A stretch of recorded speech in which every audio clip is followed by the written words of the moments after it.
Hello students, welcome to my YouTube channel. Myself Dr. Gauri Shankar, chemistry lecturer, government aided college. जैसा कि आपको सबको पता है कि हमारा मिशन चल रहा है, मिशन टारगेट बोर्ड एग्जाम 2026। उसके अंतर्गत हम लोग आज बचे हुए 6 चैप्टर्स के जो हैं क्वेश्चंस यहाँ देखेंगे। बच्चों, जैसा कि आपको पता है कि अब हम लोगों ने केमिस्ट्री की काफ़ी फुल तैयारी कर ली है, बहुत कुछ हम लोगों ने पढ़ लिया है। लेकिन अब हमारा टारगेट केवल बचा हुआ है कि कैसे भी करके हमें मैक्सिमम मार्क्स लाने हैं, अधिक से अधिक अंक लाने हैं, ताकि कम से कम हमारी मार्कशीट पे एक ऐसे रिस्पेक्टेड फ्रूटफुल रिजल्ट दिखे कि मजा आ जाए, बिल्कुल मजा आ जाए। तो चलिए स्टूडेंट, हम लोग आगे बात कर रहे हैं कि उपसर्ग संयोजी यौगिक। अगला क्वेश्चन है कि उपसर्ग संयोजी यौगिकों की परिभाषा व उदाहरण लिखिए। उपसर्ग संयोजी यौगिकों की परिभाषा व उदाहरण लिखिए, ये क्वेश्चन है बेटा।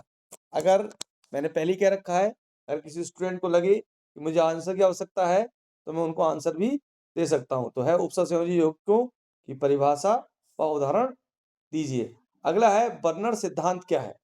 बर्नर एक वैज्ञानिक थे, उन्होंने उपसर्ग संयोजी यौगिकों के विषय में एक सिद्धांत दिया था। वो सिद्धांत क्या है, वो सिद्धांत भी आने की बड़ी संभावना है। ये बड़े इंपॉर्टेंट क्वेश्चन थे।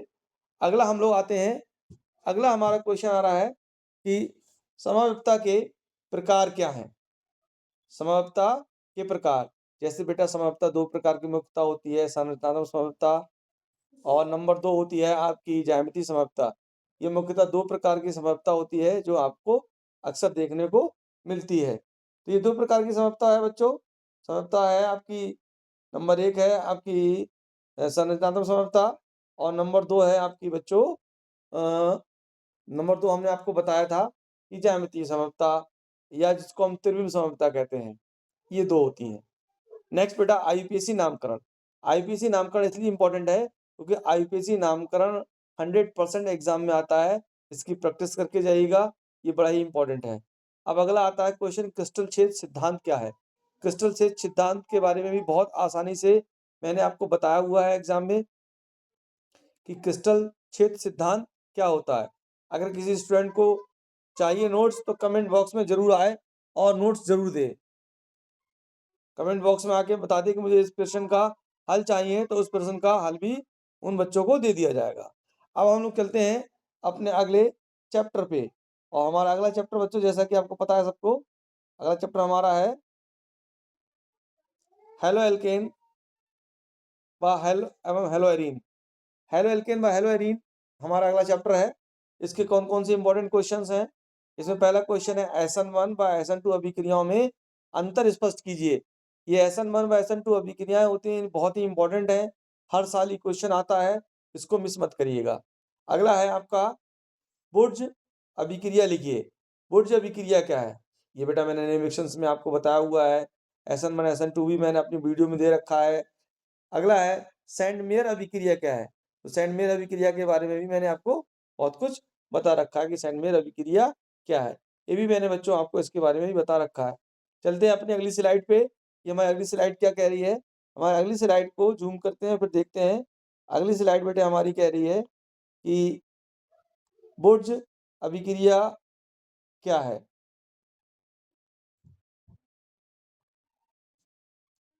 अगली स्लाइड में बेटा हमारे बुर्ज फिटिक अभिक्रिया क्या है। तो बुर्ज फिटिक व फिटिक अभिक्रिया क्या है, ये बड़ा ही इंपॉर्टेंट चीज थी। ये भी बड़ी इंपॉर्टेंट एनिमेशंस हैं, ये मैं करा चुका हूँ। इसी के बाद बच्चों आता है हेलो एरीन नाभिक स्नेही प्रतिस्थापन अभिक्रिया कम क्यों देते हैं। ये क्वेश्चन भी बहुत इंपॉर्टेंट है इस चैप्टर का। अगला हम चैप्टर पे आते हैं। हर चैप्टर के मैंने बच्चों आपको 5 क्वेश्चन दिए हैं। इन 5 में से कम आपको 2 या 3 क्वेश्चन मिलने तय हैं, ये जान लीजिए। अब हम लोग बात करते हैं एल्कोहल फिनॉल ईथर में। एल्कोहल फिनॉल ईथर में पहला क्वेश्चन है ल्यूकास परीक्षण क्या है। ल्यूकास परीक्षण क्या है। और अगला क्वेश्चन है फिनॉल अम्लीय क्यों होता है। तो बेटा ये दोनों क्वेश्चन ही बहुत महत्वपूर्ण है और आप याद करके जाइएगा। अगला हमारा क्वेश्चन आता है, तीसरा क्वेश्चन, विलियमसन संश्लेषण लिखिए कि विलियमसन संश्लेषण क्या है, ये भी लिखिए। अगला है अल्कोहल की निर्जलीकरण अभिक्रिया लिखिए कि अल्कोहल की निर्जलीकरण अभिक्रिया क्या है। अगला क्वेश्चन है कोल्बे अभिक्रिया क्या है। ये सभी बेटे बहुत ही इंपॉर्टेंट हैं, एक भी अगर आपने मिस किया तो नंबर गए, इसलिए बिल्कुल मिस नहीं करना है। आगे बढ़ते हैं। अगला टॉपिक हमारा आता है एल्डिहाइड कीटोन व कार्बोक्सिलिक एसिड। ये क्या है बच्चों कि इसमें पहला क्वेश्चन आता है एल्डोल संघनन क्या है। एल्डोल संघनन जैसा कि मैं आपको पहले नियम लेक्चर में सिखा चुका हूं। अगला आता है कैनिजारो अभिक्रिया क्या है। इसके साथ ही अगला आता है बेटा टॉलिन परीक्षण व फैलिंग परीक्षण लिखिए। टॉलिंग परीक्षण व फैलिंग परीक्षण ये बहुत ही इंपॉर्टेंट है, दोनों परीक्षण बिल्कुल याद करिए, करके जाइए, मिस ना करें अन्यथा नंबर मिस। अगला बच्चों कार्बोक्सिलिक एसिड अम्लीय क्यों होते हैं, बहुत इंपॉर्टेंट क्वेश्चन है। नेक्स्ट है HBZ अभिक्रिया क्या है। ये बेटा हमारा एल्डिहाइड कीटोन और कार्बोक्सिलिक अम्ल वाला चैप्टर फिनिश हो जाता है। इसके बाद अगला चैप्टर आता है हमारा एमीन्स, अमाइंस कहते हैं। इसमें पहला क्वेश्चन है हिंसबर्ग परीक्षण क्या है। हिंसबर्ग परीक्षण क्या है, ये बड़ा इंपॉर्टेंट क्वेश्चन है। इसमें अगला क्वेश्चन आता है गैब्रियल थैलिमाइड अभिक्रिया। ये गैब्रियल थैलिमाइड अभिक्रिया या इसको हम संश्लेषण भी कहते हैं कि गैब्रियल थैलिमाइड संश्लेषण लिखिए, ये भी बहुत इंपॉर्टेंट है। नेक्स्ट आता है एमीन की क्षारकता का क्रम बताइए। एमीन 3 प्रकार के होते हैं, प्राथमिक, द्वितीयक और तृतीयक। इनमें सबसे ज्यादा अधिक क्षारीय कौन सा होता है, क्योंकि एमीन क्षारीय प्रकृति के होते हैं। इनमें कौन सा क्षारीय होता है, उनका क्रम क्या है ज्यादा क्षारीय वाले का। तो अगर आपको ये सब आंसर चाहिए तो कमेंट बॉक्स में जरूर लिखिए। इसके बाद आता है बेटा डाईएजोकरण अभिक्रिया क्या है, बहुत इंपॉर्टेंट है, रिएक्शन है ये। और ये जो आपको दिख रही लास्ट में कार्बेल अमीन परीक्षण क्या है, इससे ज्यादा तो इंपॉर्टेंट कोई रिएक्शन है ही नहीं, बहुत इंपॉर्टेंट है। आगे बढ़ते हैं बच्चों। अगला हमारा आता है चैप्टर जैव अणु। जैव अणु क्या है, जैव अणु का पहला क्वेश्चन है बच्चों कार्बोहाइड्रेटों का वर्गीकरण लिखिए। जो कार्बोहाइड्रेट्स होते हैं उनका वर्गीकरण लिखिए कि आपका मोनोसैकेराइड, डाइसैकेराइड, ट्राइसैकेराइड है ना, ओलिगोसैकेराइड और पॉलीसैकेराइड, ये सब क्या है आपके कार्बोहाइड्रेट है, ये वर्गीकरण है। प्रोटीन के प्रकार, प्रोटीन बेटा कई प्रकार की होती हैं आपकी, तो प्रोटीनों का प्रकार भी आपको यहाँ देना है।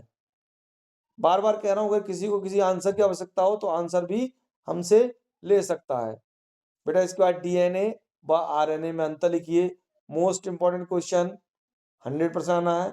अगला है विटामिन का वर्गीकरण कीजिए कि वसा में घुलने वाले विटामिन, जल में घुलने वाले विटामिन, ये क्या है। उसका नेक्स्ट आता है बेटा एंजाइम क्या है। तो ये बेटा मैंने आपको प्रत्येक चैप्टर के जो है 5-5 क्वेश्चन दे दिए हैं। ये बहुत ही इंपॉर्टेंट क्वेश्चंस थे जो मैंने आपको दिए हैं, और इन क्वेश्चन को मिस करके बिल्कुल मत जाइएगा। ये आपको यूट्यूब में कहीं भी नहीं मिलेंगे जो आपको यहाँ मिलने वाला है। इसलिए बच्चों लाइक, शेयर और सब्सक्राइब जरूर करिए ऐसे ही और चीज़ों के लिए। और मेरी आपसे रिक्वेस्ट है कि अगर आपको इनके आंसर चाहिए तो आप मुझे कमेंट बॉक्स में जरूर शेयर करें, तो मैं आपको इनके आंसर भी दे दूंगा। और फिर भी मैं, जो मुझे लगेगा कि आपको आंसर मिलने में दिक्कत आएगी, उनके आंसर भी मैं अगली वीडियो में दे दूंगा, अगर आप लोगों में से कोई नहीं पूछता है तब भी। क्योंकि बेटा मेरा दायित्व है, मेरी जिम्मेदारी है कि आपको कैसे भी मैं अच्छे नंबर दिलाऊं। इसी के साथ बच्चों लाइक करें, शेयर करें, सब्सक्राइब करें और बने रहें मेरे यूट्यूब चैनल पे।